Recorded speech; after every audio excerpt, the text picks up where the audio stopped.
Yes, guys. So welcome to today's Thursday morning live session. It's Thursday morning for me here in Toronto, in Canada. For the rest of you who are joining me from around the world, welcome, welcome, welcome. I hope you are having a good day, good evening. My name is Srijana, by way of introduction, and I am the AJV specialist based in Toronto, Canada. And for anybody who's been following me for a while now, I do live sessions every Thursday morning from Toronto, and we discuss various topics. We've already discussed a plethora of topics, actually, and today we are going to be looking at scholarships to Canada because we are continuing with our theme of student visas.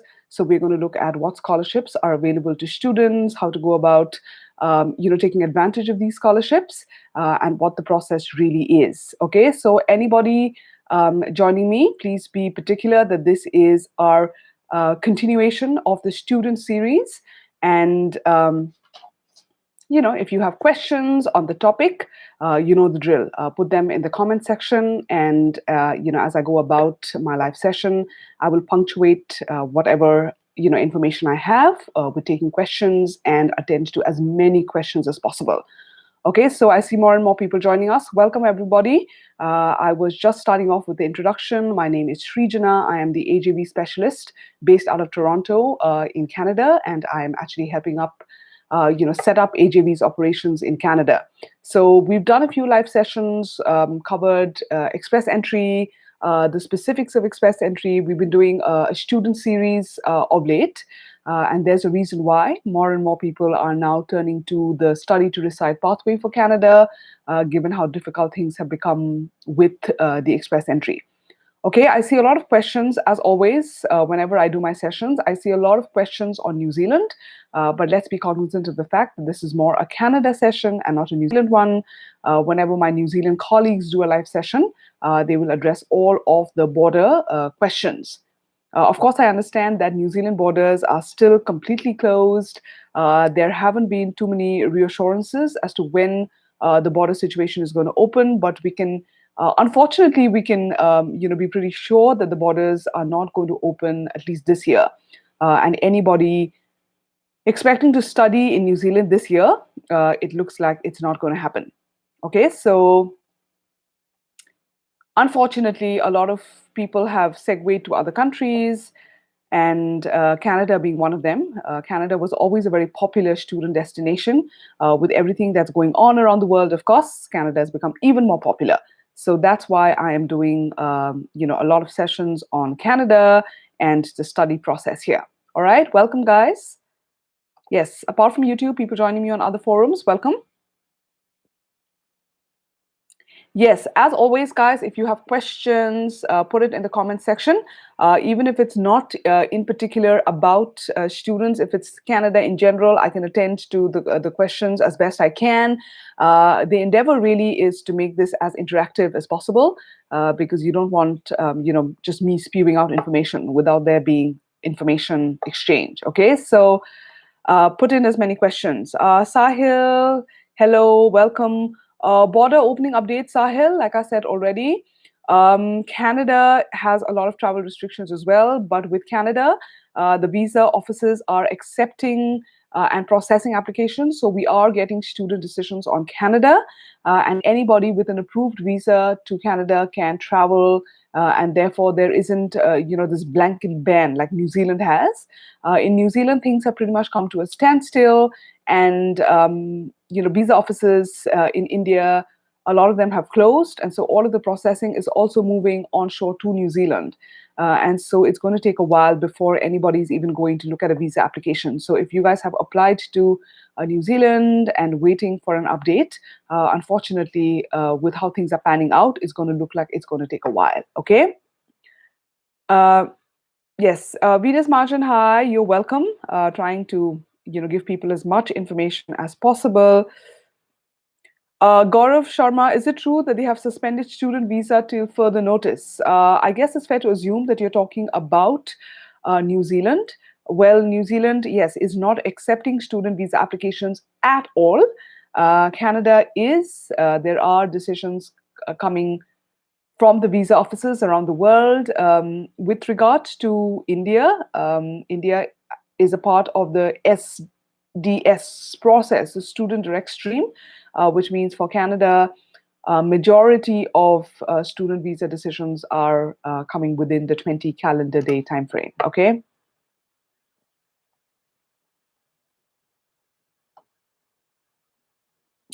Navdeep, it's going to take a while because, as I said, New Zealand is pretty much closed for business at the moment.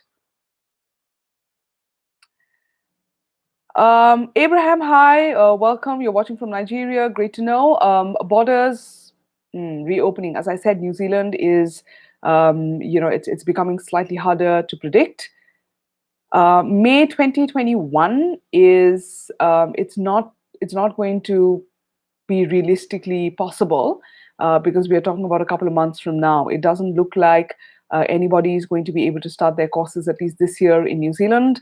I'm definitely not, the New Zealand expert, so don't take my complete word for it. My New Zealand colleagues would specify, but just as someone watching the space and looking at how things are panning out in New Zealand, of course, it doesn't look like it's going to be anytime soon. Unfortunately, I know a lot of you guys are, in a bit of a conundrum with the New Zealand situation. Okay, so hello, Jalpesh, hi, Amit, hi, good morning. Yes, if your question is regarding, graduate courses in nursing, well, there are a lot of nursing courses available. It's a very specialized course. So, you might want to check as many institutes. Healthcare now, as we know, and the world has shown us why, is a particularly lucrative area. So, yeah,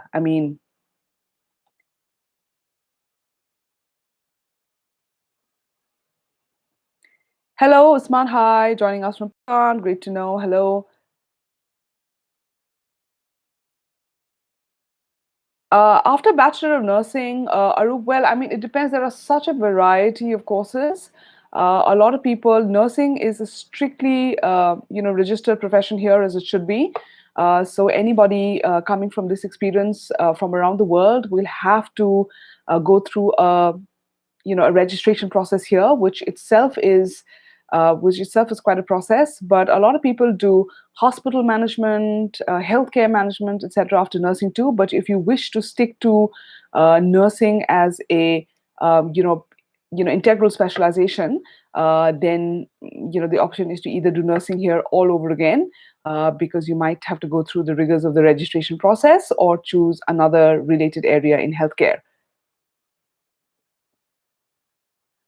Any chance of getting study visa to Canada, guys? As long as you are getting an offer letter from a designated learning institute, a DLI in Canada, you can start the visa application process. So step by step, if I chart this backwards, first would be approaching institutes in Canada for an offer letter. Once you do have the offer letter, you're going to put all of your documents in place. There are checklists available online that are very country specific. There's, of course, an entire checklist for India. And once your documents are ready, you are pretty much right at the point of putting in a visa application. Please remember, SOPs are very, very important, especially if you are a mature returning student, which means if it's been a while since you completed your last course in India, Pakistan, wherever, and if you've had a bit of a work stint, then it's very important to write a detailed SOP.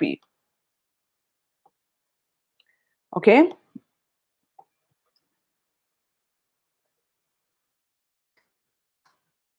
Okay, guys, just a second. I'm quickly responding to my colleague.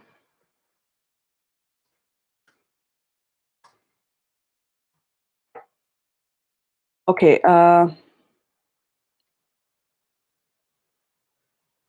Yes. So, I have. Yeah, guys, anybody asking if you can apply for student visas to Canada? Of course you can, because as I said, it's not like, it's not business as usual in Canada. You can still apply for your visa. Decisions are still coming through. There was a slight delay, and I think there was an official tweet from the Canada High Commission handle saying that there's been a delay and that they're requesting people to be a little bit more patient. So, I mean, there is a bit of a COVID-related delay, but there hasn't been a complete stop, or things haven't come to a grinding halt like in New Zealand. So, you can still approach institutes, get your offer of place, and then put in visa applications and expect decisions to come in. It's taking a little bit longer, but that's just the normalcy of the COVID world.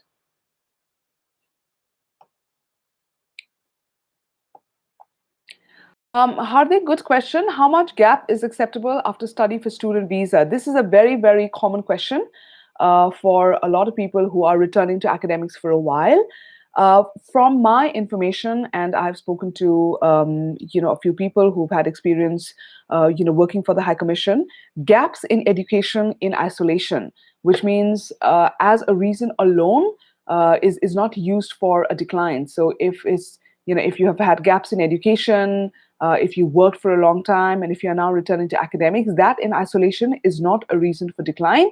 So they might interview to ask you for more information about what you've been doing. If you've been working, it's considered a good sign. So they'll want to know, where you've been working, how the course that you've now chosen is going to take you further as far as your professional pursuits are concerned. So gaps in isolation is not going to disqualify you from a visa, so to speak. But of course, the trick is to be able to justify that gap. So what were you doing in the time period that you were not studying?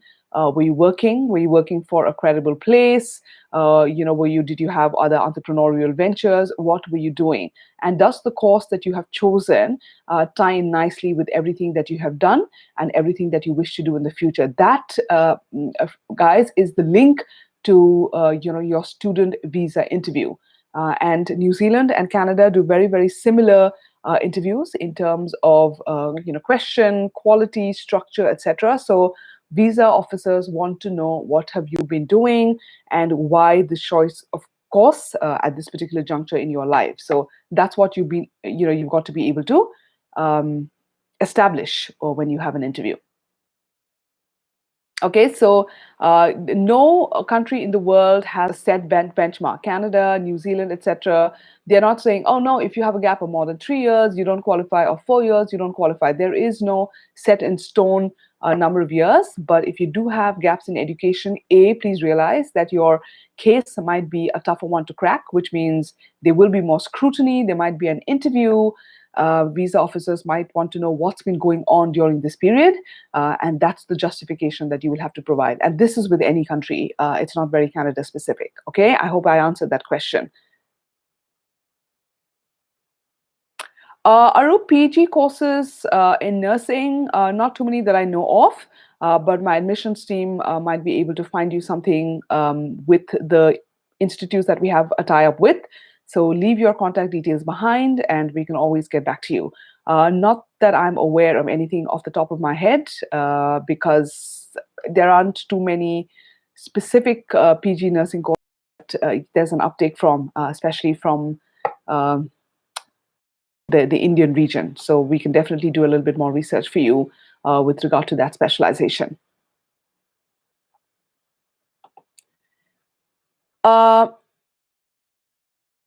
Yes, the New Zealand questions, guys, I have addressed already. And yeah, the border closure situation continues to affect everyone who is aspiring to go to New Zealand. Unfortunately, I wish this wasn't true. I wish there was a more seamless flow of people and everything was business as usual. All of us know that that's not the case, and it does look like it's going to take a while for things to normalize as far as New Zealand is concerned. Okay.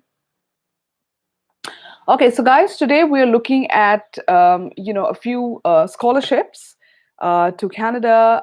You guys, anybody who has researched about the Canadian education system must be aware that Canada actually offers a lot of scholarships. It's one of those countries that is fairly generous with the whole scholarship process, and there are a lot of scholarships to actually avail of. When I was doing my research, I think I saw something to the tune of 877 scholarships that are up for grabs as far as students is concerned. Guys, you must understand that scholarships are, pretty much there are three levels. One is there are federal scholarships available, which is the government of Canada is providing scholarships to students, but this is largely at the master's and the PhD level. So if you are a meritorious student, bottom line, you have to have really good academics, and especially in the masters and the PhD level, the doctoral or thesis level. Then there are a lot of federal scholarships available. The second level of scholarships available are provincial. So, for example, Ontario has a lot of scholarships that are for students wanting to come and study in the province of Ontario. Similarly, BC has a lot of provincial scholarships. All provinces actually have this. And the third one is scholarships that the institutes themselves provide. So if you talk to your admissions officer or ask if there are scholarships that you might be able to avail of, especially if you have great academics back home, then it might be something that you might be given access to. Okay, so federal, provincial, and institute level, these are the scholarships that are available. There are a lot of popular ones. I'm going to put India at the very center of my discussion because that is where the majority of people joining me are from. But this discussion is, of course, going to benefit anybody who's interested in the process. Some of the more popular scholarships, let's look at them. Okay, I think the one that's most popular is known as the Shastri Indo-Canadian Institute Scholarship. Okay, so this is a research fellowship for students enrolled in bachelor's, master's, MPhil degrees in recognized Indian universities or institutes.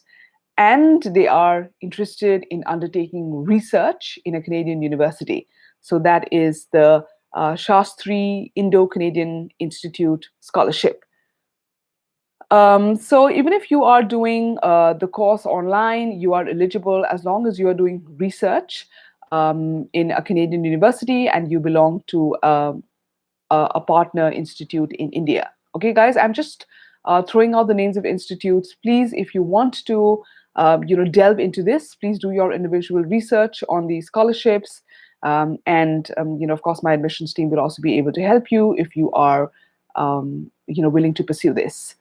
Okay, the value of scholarships, guys, it tends to vary depending on what your individual credentials are, on what your circumstances are, etc. But this is definitely a popular one. There's also Canada Commonwealth Scholarship and Fellowship Plan. These are the more federal level scholarships that I was talking of. This is for students from participating Commonwealth countries, which of course India is a part of. This is also for students who are entering Canada for a master's or a PhD level course. Okay, so this is another scholarship to look at if you are a master's or a PhD student. Fortunately or unfortunately, a lot of the scholarships are concentrated around the master's and the PhD level, and that, of course, is quite, the intent of the government is quite clear that they want to encourage research in the student community because research, of course, will help the home country significantly. Canada is going to be the recipient of a lot of valuable information if more and more students engage in research, and that's why the majority of the scholarship awarded is in the space of master's and PhD courses. I was talking about provincial scholarships, guys. I would definitely urge you guys to look at the Ontario Graduate Scholarship Program. So the Ontario Graduate Scholarship Program is, of course, for anybody wanting to come to Ontario, and any institute in Ontario. These are very, very, the provincial government has very specific guidelines for what these scholarships are. It is for, just broadly speaking, it's for anybody pursuing a graduate course at an institute in Ontario, and this is strictly merit-based. For scholarships, we would also encourage students to provide a really good academic IELTS score. It goes a long way in positioning your profile for any scholarships that might be available. So in addition to great academics, you would also want to look at the prospect of providing a really good academic IELTS score, just to allow your application to travel that much further. If you have any other competitive score, GMAT, GRE, LSAT, all of these scores, it's worth providing that just as additional proof of your I guess, academic excellence or just your academic capabilities or abilities. Okay, there's also the National Research Council of Canada associateship or scholarship. That is, this one is specifically for people who are doing PhD in the area of engineering. So it might be rare, but that is the National Research Council of Canada. If you are doing PhD either in engineering or if you have a very niche natural science research interest, etc., then definitely, if you are in the STEM area, okay, science, technology, engineering, maths, and if you are pursuing a master's or PhD, my general rule of thumb would be to definitely look for scholarships because there'll be plenty. So STEM, science, technology, engineering, maths, and if you're going for a master's or a PhD course, that's definitely value in looking for scholarships. Okay, like Ontario has a whole lot of scholarships. Quebec, of course, is also a very popular province that has a lot of scholarships as well. So Quebec has very, very generous scholarships for anybody pursuing a doctoral program. Again, the amount is about 25,000 a year. And it will continue to provide the entire amount for 3 years. That is, if you get full scholarships. So scholarships, guys, again, you can get full scholarships. You can get continuing scholarships, which means not just for the first year. The scholarship will continue to cover the complete duration of your course. So it can either be a one-time initial start scholarship, or it can be a continuing scholarship where for the entire duration of 3 years, you continue to get money for your course. Quebec also has a lot of postdoctoral scholarships, 35,000 for 1 year, and normally these are not renewed, but you get a bulk sort of $35,000 amount, and this is also for PhD students. There's also anybody wanting to do short-term research or professional development courses. There are also very small amount, but of course scholarships are available even if you are doing short-term research. Okay, the one that is popular with Ontario guys, is the Ontario Trillium Scholarship. So you might want to make note of this and research at some point in time if you are a master's or even a bachelor's, master's, PhD student wanting to come to Ontario. Definitely research the Ontario Trillium Scholarship because my research tells me there are about 75 scholarships that are awarded each year. Under the category of Ontario Trillium Scholarships. So 75 scholarships awarded. Ontario universities are responsible for selecting and awarding the scholarships. So the university that you apply to is actually going to do the screening process and tell you whether you're eligible for the scholarship or not. That's how it works, guys, for most provincial scholarships. It's not the province that you're applying to for a scholarship. You're applying to your institute, which would have partnered with the province. And the institute then either decides to give you a scholarship or not. Okay, that's how the provincial scholarships work. And similarly, BC will have their share of scholarships. I also know, was it the University of, yes, a lot of universities also. As I said, scholarships are available at all levels. Some universities have been considered historically more generous than others as far as scholarships are concerned. I have a few names here: University of Manitoba, University of Calgary, UBC, Dalhousie University. A lot of you might have heard of this. Dalhousie University is in Halifax in Nova Scotia. All of these universities are known for their sort of general, very generous platter of scholarships that are offered to students.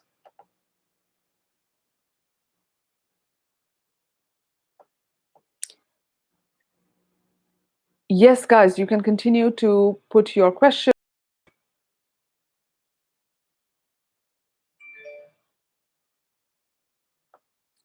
Okay, there is a good question on Vishal. Your question is on change in specializations. So Vishal is, he's on me on YouTube, and he's asking me if there's a change in specialization, which means if you've studied something, uh, for a while, pursued a specialization, and now you want to Canada and do something completely different. I think that's sort of, the question is that going to be a problem? Now, I would actually not encourage that, because a dramatic change in specialization, as logic would dictate, is going to be harder to justify. So if you've studied engineering in India or your home country for a while, and now you are doing a dramatic turn and you want to pursue astronomy, the student visa is going to be a really hard case, because the visa officer is likely to think, okay, this is so random, it doesn't look like, this course is a natural progression. Excuse me, guys. And that is going to help the student. And so, of course, if you're also choosing a randomly new field, it's going to be harder for you to get access to the job market in Canada. So that's also another reason why a lot of student visas are declined if there's a complete change in specialization. So yes, we would not encourage that at all. Choose a course that ties in nicely with everything that you have done in your home country. If it ties in with what you've studied in the past, that's even better. But if you've studied one thing, and if your area of work is in another completely different, we would recommend choosing something that ties in with your work experience, because that's more immediate.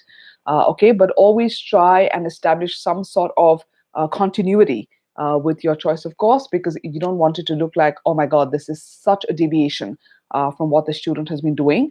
And these cases in New Zealand as well, in Canada, these tend to be a more easy decline, because it just is completely out of the ordinary for someone to go out of their specialization and choose something random. And if you have done that, it's not that you're not allowed to. I mean, I know a lot of people who've done big MBAs, etc., and now they want to do a culinary course, or they want to do wine tasting. But this is, you have to be really crisp with why you are making that change. Justify it in your SOP. Also provide a whole lot of justification during the interview, if you're interviewed at all. So that'll be, it's quite a lot of work as far as providing a justification is concerned. And if you are lucky, the visa officer might be, yes, this explanation is great. He seems like a great professional, makes sense. But more often than not, these cases are put through the ringer and it's harder to justify. Okay, so I hope I answered your question, Vishal.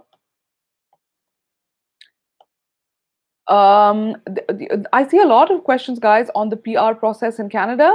It's a very generic question. I mean, PR process, when people say PR, sometimes it's fair for me to assume that it's express entry, because, that's the quickest way of coming to Canada. So express entry is still on, but I don't know how much of Canada news you guys have been following. It's become harder, express entry, because the all program draw scores continue to remain pretty high. They hover around the 472, 474 mark. So if you've been to the CRS score calculator online, and if you've done a rough calculation of your score, and if you are not around the 470 mark, it's going to be unrealistic to expect that you're going to get an ITA. What can I say? There are provincial programs that people are looking at. A large population has now turned to the study to reside pathway. I guess hence why AJV is also doing a whole lot of live sessions. We, as an organization, AJV guys, we have now more and more associations with institutes in Canada. So the institute mapping process is becoming easier for us. So if you want to work with us to get an offer letter from an institute that we have a tie-up with, definitely leave your contact details behind, and someone from the admissions team can get back to you. Okay, but express entry, I mean, of course, as a process, it very much does still exist. And it is a great pathway for people who qualify, but because the scores are so high, 472, 474. It hasn't come down. And because the draws have also become very, very rare, that's become another problem. That the majority of the express entry draws are either PNP draws or they are CEC draws, the Canadian Experience class for anybody who already has Canadian work experience. A lot of other people who do not have Canadian work experience or a provincial nomination letter are stuck in the pool.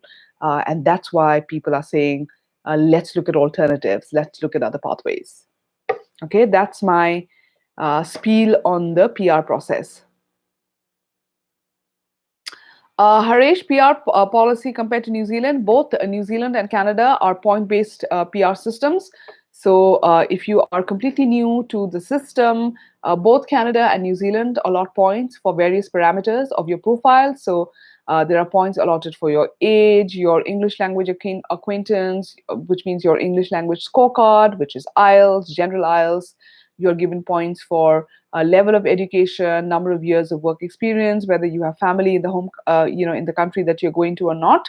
And at the end of it, you arrive at a score, and you either have enough points or not. But New Zealand, as well as Canada, they have very, very comparable migration systems. And this is not just Canada and New Zealand, guys. This is a lot of other countries that also work on the exact same point-based system. So you get points for your profile, and at the end of it, you either qualify when the government does draws or not. Okay, so Harish, I hope I answered your question.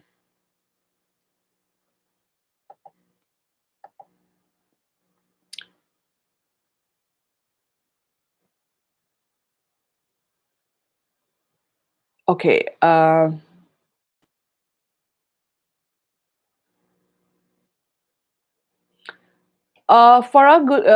question on the scope of inclusive education or special education teachers in Canada. Teaching has a very high uptake. Farah, in Canada, it is an extremely respected profession, but also teaching is a regulated profession. So, and this is a provincial, regulation. So, depending on which province you want to live in and settle in, that province will dictate what kind of registration process you go through.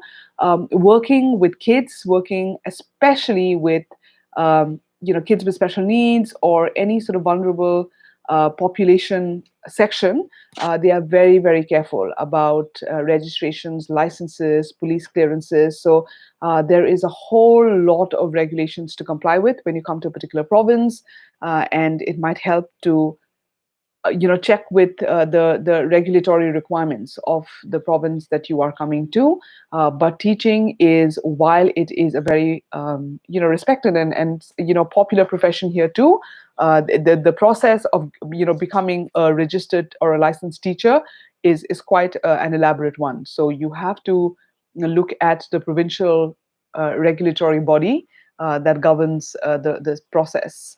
So with regard to courses, of course, there are lots of courses in the ones that are more popular are the early childhood education courses, but there might be one for children with special education teachers. Like you said, we might have to do a little bit more research. I know that early childhood education is a popular field, and people come and complete their entire field studies, and then after that, go after the licensing requirements. B.Ed is not compulsory to be a teacher here. You need a qualification, and then you will need to pursue the registration or the licensing process. B.Ed should not be compulsory, but we can definitely delve a little bit deeper into your specialization and get back to you. But just off the top of my head, I know of a lot of people who have just done a diploma and then completed the diploma and then looked at whatever licensing requirements or registration requirements there are, and then started their career. So I don't think a B.Ed is absolutely mandatory or is required, but we could look deeper into that particular requirement.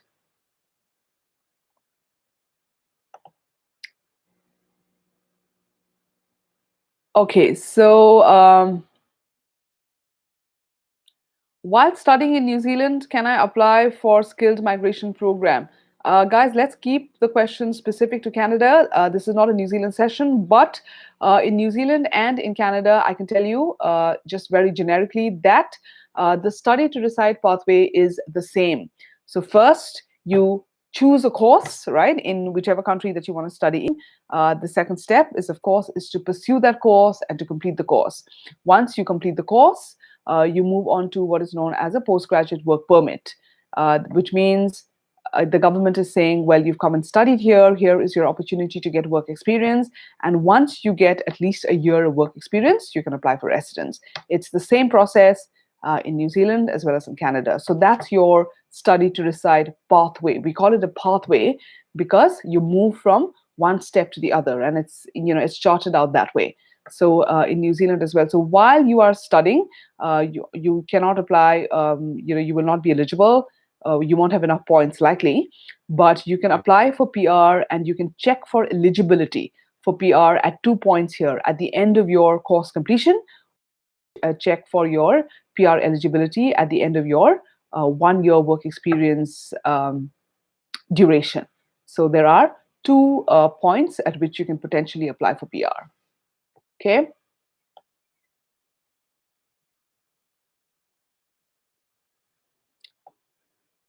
Which country is better for hospitality and tourism, Canada or New Zealand? Well, this is such a broad, I get questions all the time about, ma'am, can you tell me which country is better? Guys, both Canada and New Zealand are, they are two distinct countries. They're both first world, very, very good countries, but there are also strictly differentiating factors. New Zealand, of course, hospitality is big. In Canada, it's big as well, but New Zealand, I guess would be considered a more touristy, hospitality sort of, centric destination as compared to Canada. But Canada, of course, is a bigger country overall. With regards to courses, hospitality is a popular field in both countries. So you'll have ample institutes, colleges, universities offering hospitality courses in both New Zealand and in Canada. The difference is you got to, you want to make your choice based on, the fact that, Canada is a larger economy. Sometimes it does tilt the scale in favor of Canada, but also the fact that there are a large number of hospitality jobs in New Zealand might also give New Zealand additional points. The weather situation, New Zealand, is not as harsh. The weather situation, Canada, is you have to consider how cold it gets here and for how long during the winter. So that, of course, is a very, very, very important factor to consider before you choose Canada as your eventual destination, because the winter is a real thing here. And, it's miraculously sunny today, but, all of March and April, oftentimes it's cold. And the cold is a real force to reckon with here. So the weather is a bit of a deterrent as far as Canada is concerned. New Zealand has milder weather, considered more sort of exotic in the travel and the hospitality space. But both countries will give you ample courses as far as hospitality is concerned. Okay, guys, continuing with our theme of scholarships. In the institute space, I've given you a whole lot of names already that are more generous with their scholarship platter. University of Manitoba provides about 14,000 to 18,000. Unfortunately, these are largely all for master's, PhD courses. Same for University of Calgary. There is also the UBC Graduate Global Leadership Fellowship, and this is for citizens of developing countries. So there's a general scholarship amount of about 20,000 a year, but this again is for doctoral students, anybody doing research and a PhD. Dalhousie University, this one is in Halifax, Nova Scotia, is also very, very known for their generous scholarships. Okay, you might have heard about the government department, Global Affairs Canada. Global Affairs Canada also does give out a lot of scholarships. And this Global Affairs has partnered with a whole lot of participating institutes, organizations. So might be worthwhile to check Global Affairs Canada for a broad list of scholarships. If you want resources, then there is a specific portal called scholarshipportal.com. So www.scholarshipportal.com. And the other website information would be www.scholarshipcanada.com. It's going to give you a broad, I guess, list of the scholarships that are available, and then you put in your field and what you've studied, and it'll tell you broadly if you are eligible or not. Okay, Amit, reopening border in New Zealand does no definitive update. In fact, a lot of the the borders are the borders are going to continue to be closed while all of the processing of New Zealand applications, guys, it's also moving onshore. I don't know how many of you are aware, but New Zealand was doing a lot of the visa processing um, in offshore offices, right? So all applicants from India, all of their decision making was happening in India itself. So they were visa officers sitting in Mumbai largely, where all of the processing was happening. There was a BKC office in Mumbai that did majority of the visa processing, students particularly in India. But now that office, this is a real recent update. That office has closed, and they are moving all of the processing work back to New Zealand, which means they not only have to find office space. I mean, they do have processing capacity in a lot of New Zealand offices, but now they have to hire additional resources, officers, teach them the nuances of how to look at documents from India, make sense of it, make decisions. It's a long, long process. So yeah, it's going to take a while. If you are looking to start your course in New Zealand, unfortunately, it does look like it's going to take a while. Okay, Chirag, your question on is Ielts mandatory. Ielts is a good to have. It's good to have an academic IELTS scorecard every time you are applying to an institute in Canada because it goes a long way in positioning your application positively. If you have a good academic IELTS score, it's easier to make a case for an offer. It's easier to make a case for a scholarship. So it's definitely one of the good to have things. Because Canada, a whole lot of institutes, they do not require a GMAT or a GRE or other sort of LSAT or other sort of competitive exam results. It's good to at least provide an academic IELTS scorecard because it's your way of saying, I'm a good student, I have great levels of acquaintance with the English language, kindly provide an offer. Otherwise, and also because of the number of cases they get, right? Because of the number of applicants they get, how can you differentiate yourself positively should be the constant pursuit. And with an academic scorecard, it just gives you a better standing in general, okay?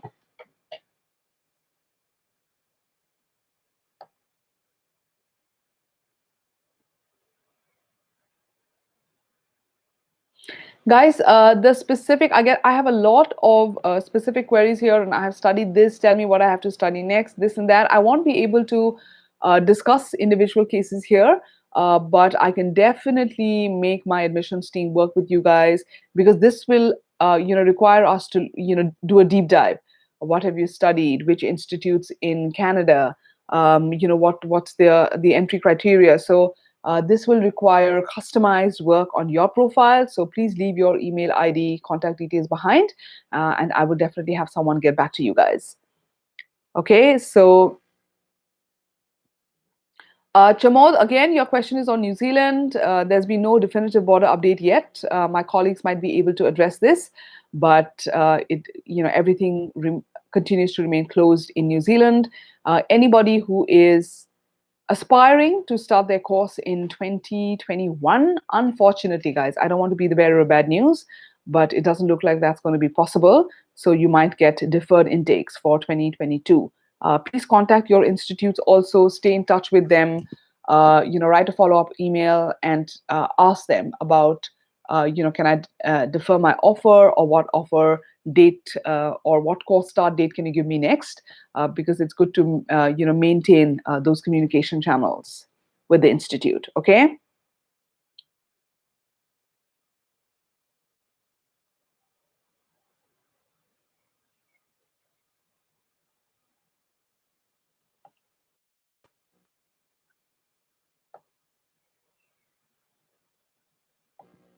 Okay, so guys, sorry, I'm scavenging for questions from. Okay, so Yogesh, I think you're asking for possibility of a work permit. Possibility of work permit is what can I say? Rare to impossible. You must understand that COVID has had a significant impact on the job market and the job situation in every country, Canada included, and therefore a lot of people who are already here on PR, people who are on postgraduate work permits, the job situation hasn't been the easiest to navigate because of COVID. And even Canada, I mean, in Ontario, right now I'm in Toronto, we still have, I lose track, guys, this lockdown situation, but we're not completely open for business. There are still a whole lot of restrictions. Canada has made travel harder. A lot of businesses. I mean, just walking down the road, I can see how many shops have shut down for good. A lot of the mom and pop type of setups have closed for good. So jobs have become harder to get. And so it is at this point in time for any employer in Canada to say, okay, I'm going to offer someone in a foreign country a job and bring him to Canada. It's an extremely sensitive topic, and employers are not allowed to hand out random offers to foreign workers unless they've gone through the entire labor market impact assessment process, unless they prove to the government that this is a unique skill that has to come from a foreign worker. Nobody can be given a job offer. So it's very, very highly implausible to be sitting in whichever country you're in and thinking, oh, I'll get a job offer from Canada, unless of course you're in an extremely niche area where your skills are in demand, etc. But if I were you, I would not expect a job offer or a work visa from another country. You can only get a work visa when you have a work offer, obviously. So yeah, so that's why, Yogesh, I hope that answers your question. No possibility, at least from my end, and I want to keep this as realistic as possible. It'll be very, very hard to get a work permit directly.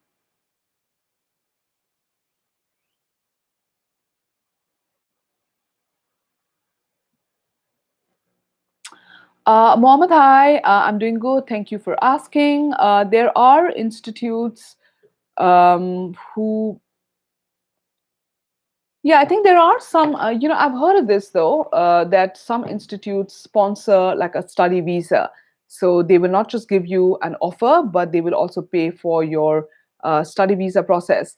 Um, there are AJB, I don't think we have an obvious list where, the institutes are saying, okay, we're also going to offer the students visa process because Mohammed, Canada gets more students than they actually need. So Canada is actually busy filtering students, and a lot of the institutes have more applicants than they need. So I don't see, I don't see why they need to, incentivize that by sponsoring a student's visa. But I can check with my team if there are any specific institutes that do that. But this is I've heard of this happening, and it did hit my ear sometimes earlier, but I don't think that institutes necessarily need to sponsor anybody's study visa because like I said, a lot of students are actually clamoring to get an offer letter, and the institutes are busy filtering students, so they don't necessarily need to incentivize that by saying, okay, we're also going to sponsor your study visa. So we don't have an obvious list to answer your question, but if you do a little bit of research online, there might be institutes. But Canada has become a particularly popular destination, so I'm not sure they are continuing to do that.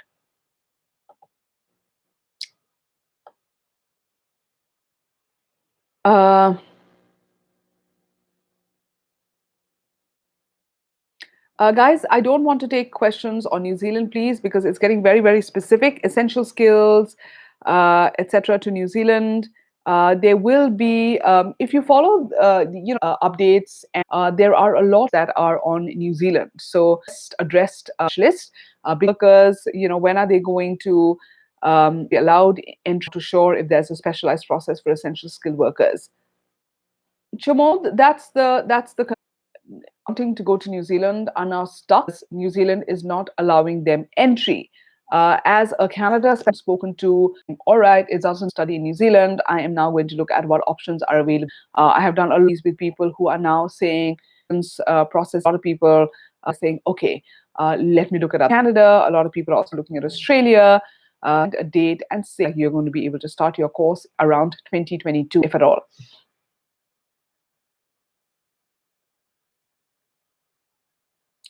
Okay, so guys, that was the a very very quick look at scholarships. As I said, a lot of the scholarships are merit or academic based, which means you have to have great academics in your home country. If you do not have any other competitive exam scorecard, please at least provide an academic IELTS score. Long way in making a case for a scholarship. If you are going for a master's or even a bachelor's course, definitely do check for some of the federal as the provincial scholarships. And also for scholarships, sometimes they're also based on extra co-curricular activities, or especially if you have done volunteering of some sort. So make sure that you are curating your profile, that you get in some extracurriculars in time, and also state that if you've been part of some club or organization, or if you've done anything while alongside your studies, make sure to mention that, because sometimes when they're looking at 2 or 3 profiles together for scholarships, anything that stands out in terms of extracurriculars, or if you had volunteering experience working with NGOs, etc., a lot of this these unique points will position you favorably for scholarships. Okay, so that was my broad spiel on scholarships. I will be back the next week with another topic. We've done a lot on the study to decide pathway. My live sessions have carried fairly exhaustive information on courses, on institutes, on specializations, etc. But I am still trying to perhaps I can look at a specific specialization, or we can change course and do live sessions on maybe other pathways to Canada. Okay, so I will do a bit of ideation or go through a little bit of a back to the drawing board kind of situation, and come back with sessions that we hope will serve you best in terms of providing information. But I have fun starting my morning interacting with all of you guys, and I hope I've been able to provide some information of value. Okay, so thank you everybody for joining me. As I said already, I'm sorry there's not a lot of good news from the New Zealand front. Anybody who is stuck with the New Zealand study process, and if you are willing to look at other places, do that. We do not have a definitive date for New Zealand borders opening, and anybody pursuing master's, PhD, etc., definitely do look at Canada, because it does supposedly have the most generous, what can I say, platter of scholarships for students. Okay, so guys, leave your contact details behind if you want my team to get back to you. And then we can have a look at individual cases, because I did not want to delve into the very specifics of one case for the benefit of everybody who was asking more generic questions. So I will get back to you next week. And everybody who joined me and taken time out, thank you very, very much, and enjoy the rest of your evening. I will catch you from Canada, from sunny Toronto. Hopefully it'll continue to be this way, but we're excited about summer. So I'll catch you guys soon again. All right. Thank you for taking time out, guys. Really appreciate it. Thank you.